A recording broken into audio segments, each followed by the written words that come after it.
Les gars, je vous cache pas, et vous le savez tous dans tous les cas, je suis stressé.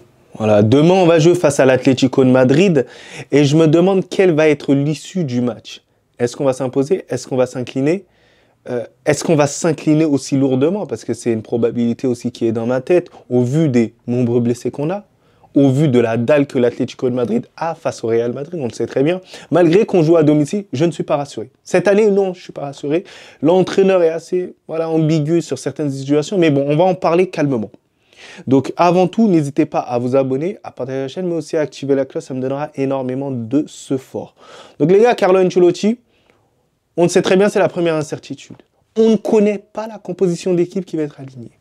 Alors, vous le savez tous, hein, moi, ma composition d'équipe, elle est claire, nette et précise. Allez à l'essentiel, allez avec des joueurs quand même expérimentés sur là. Voilà, on va pas se mentir.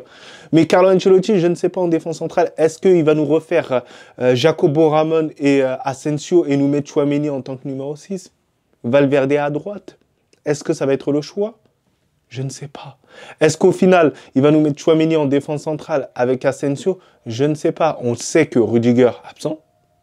Alaba, absent. Je ne pense pas qu'il aurait joué dans tous les cas. Mais c'est difficile en défense. Sachant que voilà, ça ne va pas rassurer le match face à Leganés. Les 2 buts qu'on encaisse. Donc par pitié, Carlo Ancelotti, de 1, ne nous met pas Jacobo Ramon. Moi, ma charnière centrale, déjà, c'est Tchouaméni et Asensio, même si ce n'est pas la meilleure charnière centrale, mais là, dans tous les cas, on est obligé. J'ai une rancœur et je suis grave énervé envers Florentino Pérez en priorité, parce que ce mercato d'hiver, on devait aller chercher un défenseur central, parce qu'on était juste sur cet aspect-là. On a quand même Militao absent, on a quand même Alaba qui était coussi-coussa, et on le sait très bien que c'est difficile de revenir, surtout que c'est maintenant un trentenaire. On a quand même Rudiger qui est usé de baiser. Et ensuite, tu vas nous mettre Valverde, tu le fais pas souffler le dernier match, et j'ai peur qu'il se blesse. Voilà, je vous dis pour le match, maintenant je me pose des questions, est-ce qu'il va se blesser? Non, pitié, Carlo Ancelotti, et pitié de cet Uruguayen qui court absolument partout sur le terrain, qui essaie de couvrir absolument tout le monde. Et après, les performances, elles baissent et tout le monde est en train de l'insulter, mais personne ne comprend que le type, il est tout simplement usé, il a envie de récupérer un minimum. Et oui, oui. Et au milieu de terrain, moi, c'est les questions que je me pose une nouvelle fois. Voilà, au milieu de terrain, on se demande, est-ce que Modric va jouer? Est-ce qu'il ne va pas jouer? Est-ce que, voilà, Modric, en fait, j'ai l'impression que l'ancien, il va jamais se reposer parce que la nouvelle génération n'arrive pas à les remplacer. Alors, on a une bonne nouvelle. Monsieur Eduardo Camavinga est de retour. Eduardo Camavinga peut sortir son épingle du jeu, courir énormément sur le terrain, mais il sera quand même juste physiquement. Donc je pense pas qu'il va commencer. Donc je pense que le milieu de terrain, ce sera quand même un Valverde et Modric, il va jouer un tout petit peu, ou soit Ceballos. Et dans tous les cas, Bellingham sera titulaire, on le sait très bien. Arda Güler, n'en pensons pas. Voilà. Arda Güler qui devait être prêté depuis un certain temps. Et je vous mets une stat en évidence. Hein. Arda Güler a eu le même temps de jeu que Carvajal. Sachant que Carvajal était blessé, ça fait 4 mois. Vous imaginez, les gars, à quel point Arda Güler, c'est difficile. C'est pour ça que lorsque vous le faites rentrer ou lorsque vous le faites jouer titulaire, il ne peut pas faire un match stratosphérique. À moins si, vas-y, ça peut arriver une fois sur 2, il n'y a pas de souci. Mais rien ne remplace la réalité du match. Il doit engranger des matchs. Donc dans ce cas-là, si vous ne pouvez pas le faire jouer énormément, vendez-le, mettez-le dans un autre club. Voilà, qu'il progresse. Dans tous les cas, les facultés d'un jeune joueur, c'est de jouer au football. Oui, c'est ça. Et il y a d'autres aspects du Real Madrid qui ne me font pas ressentir vraiment de la confiance sur ça. Mis à part que Diego Simeone souhaite jouer le bus, mais c'est pas ça la problématique que j'ai. C'est l'entente collective. C'est l'entente collective. Parce qu'en ce moment, j'ai l'impression qu'il y a beaucoup de journaux qui essaient d'incriminer Monsieur Vinicius Junior. Alors Vinicius Junior, on est d'accord, tu vois, au niveau du comportement, c'est tout simplement désastreux, on le sait très bien. Mais ça, on le savait l'année dernière.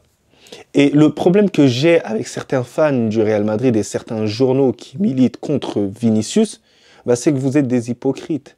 Lorsque Vinicius, il portait le Real Madrid, lorsque Vinicius, il faisait en sorte que le Real Madrid rayonne aussi en Ligue des Champions, ce qu'il fait toujours, hein. Vinicius en Ligue des Champions, ça reste quand même bon. C'est en championnat où c'est un peu bizarre lorsqu'il prend des cartons jaunes. Mais en Ligue des Champions, il est toujours bon. Mais lorsque il nous faisait becter, manger. Vous étiez tous en train de dire Vinicius, Ballon d'Or. Vous le mettiez même devant Bellingham lorsque Bellingham méritait peut-être un tout petit peu plus. Mais là, maintenant que vous avez un autre joueur tout simplement extraordinaire aussi, Kylian Mbappé, maintenant vous crachez tous sur Vinicius. Moi, le problème, c'est quoi? C'est que vous êtes influençable. Vous ne comprenez pas probablement que Florentino Pérez a un plan. pouvoir évincer Vinicius pour mettre au centre du projet quand même Kylian Mbappé. Kylian Mbappé n'a rien à voir avec tout ça. Mais c'est tout simplement pour vous dire que, les gars, ne vous laissez pas engrainer et ne soyez pas des ingrats envers Vinicius. Lorsque je vois que, au final, l'embrouille entre Modric, Valverde et Vinicius, bah, elle est éclatée et beaucoup disent que, au final, Vinicius a perdu toute son humilité, mais j'arrive pas à comprendre. Il y a un moment donné où voyez la réalité en face. Essayez de voir que Modric, quand même, c'est le capitaine du Real Madrid et il doit donner des instructions sur un corner à la 92e minute face à Leganés. Si Leganés marque, ça part en prolongation. Et Modric ne voulait pas jouer ces prolongations. Il voulait que le Real Madrid puisse se qualifier au plus rapidement. Surtout vu notre calendrier. On joue quand même contre l'Atlético de Madrid et ensuite Manchester City, avec des blessés. Donc oui, Vinicius devait aller défendre à ce moment-là et Vinicius doit écouter ses aînés. Valverde et Modric. Donc voilà, vous voulez quoi de plus? Et en plus, en attaque, voilà. Moi, j'espère, en fait, entre les 4 galactiques, que ce soit Rodrigo, Mbappé, Vinicius et Bellingham, qu'il y ait une belle entente. Déjà, tout d'abord, Bellingham, qu'il arrête cette obsession du but. Qu'il se concentre un tout petit peu plus pour l'animation au milieu de terrain, pour rajouter de l'imprévisibilité et mettre à défaut cette équipe de l'Atlético de Madrid. C'est par le milieu de terrain qu'on arrivera à gagner ce match-là. Et oui, mais s'il est trop omnibulé sur, par exemple, les stats personnels, bah, ça risque d'être compliqué, surtout qu'un milieu de terrain, sa première fonction, c'est d'organiser. Donc, Bellingham, voilà, concentre-toi un tout petit peu sur l'organisation. Par la suite, Vinicius, moi, j'attends de lui vraiment de la froideur. Parce que ces joueurs de l'Atlético de Madrid, ils peuvent le faire sortir du match. Et moi, j'ai peur qu'ils reprennent un nouveau carton rouge parce que les fans n'attendent que ça pour encore cracher sur Vinicius. En tout cas, les ingrats, on le sait très bien. Mbappé, il sera tenu. Il sera tenu au jus dans tous les cas. Il est au parfum.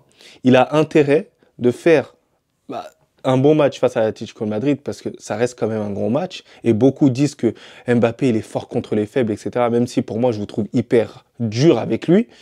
Et aussi face à Manchester City où on l'attend vraiment au tournant. C'est à ce moment-là qu'il faudra être décisif. Et le Real Madrid n'a pas droit à l'erreur à ce moment-là. Le Real Madrid a intérêt de se qualifier parce que sinon, la place de Carlo Ancelotti est remise en cause. Mbappé se fera lyncher énormément, même si moi je pense pas que je le lyncherai parce que en vérité, voilà, il revient de mieux en mieux. Même s'il fait un match catastrophique, forcément que je veux parler de lui, mais il n'a pas intérêt de louper ces 2 coches parce que c'est là qu'on l'attend énormément. Parce que si le Real Madrid est éliminé en barrage face à Manchester City, ce sera une catastrophe. Si le Real Madrid n'arrive pas à performer face à l'Atlético de Madrid, ça permet au FC Barcelone de se rapprocher au classement et de nous mettre encore plus la pression. Et d'ailleurs, il y aura une confrontation directe entre le FC Barcelone et le Real Madrid. Ça fait peur. Ça fait peur. Et surtout que cette année, et je vais vous le dire, moi, pourquoi je suis pas rassuré aussi, c'est cette année, le Real Madrid, contre les gros, ça va pas. Ça va pas, c'est compliqué et on n'arrive pas à faire la différence. Voilà, même contre les équipes assez moyennes, mais contre les gros, on n'a pas réussi à gagner, à performer. Et ça, c'est les problématiques que doit gérer quand même Carlo Ancelotti pour pouvoir, pourquoi pas, gagner la Ligue des Champions. Et voilà, Barça, t'es pas assez, on a pris une tollée. Voilà, on a encaissé 9 buts en 2 matchs, vous imaginez. Face à Liverpool, on a vu l'écart de niveau entre les deux. Voilà, même Lille nous a battu aussi. Lille qui fait partie du top 8 en Ligue des Champions, donc ça reste un gros cette année, en tous les cas. Face à l'Atalanta, c'est le seul match où, bon, vas-y, je me suis dit, bah, pourquoi pas, bon, mais le constat et le contenu du match n'a pas été fameux. Donc le Real Madrid, face aux grandes équipes, bah, ça ne va pas. L'Atlético de Madrid, on patauge à chaque fois, donc voilà, il y a quelque chose à démontrer, à nous prouver à tous les fans du Real Madrid. Donc les gars, en vérité, dites-moi un peu vos pronostics. Moi, personnellement, je verrais quand même une victoire du Real Madrid, vu qu'on joue quand même à domicile. Ça va être compliqué. Peut-être que ce n'est pas objectif de ma part, mais j'ai envie d'être ambitieux, on va dire. Donc moi, j'attends plutôt vos pronostics à vous, mais soyez le maximum objectif par rapport à vos propos, même si en réalité, hein, dans mon cœur, et je le sais très bien, je pense qu'il y aura un match nul dans ce match-là. Je le sens, les gars. Voilà. Je ressens un petit délire de ce genre-là qui va m'énerver. Mais bon, dites-moi en commentaire. Mais sinon, en vrai, ça va à toi? Bon, en tout cas, bien, alhamdoulilah.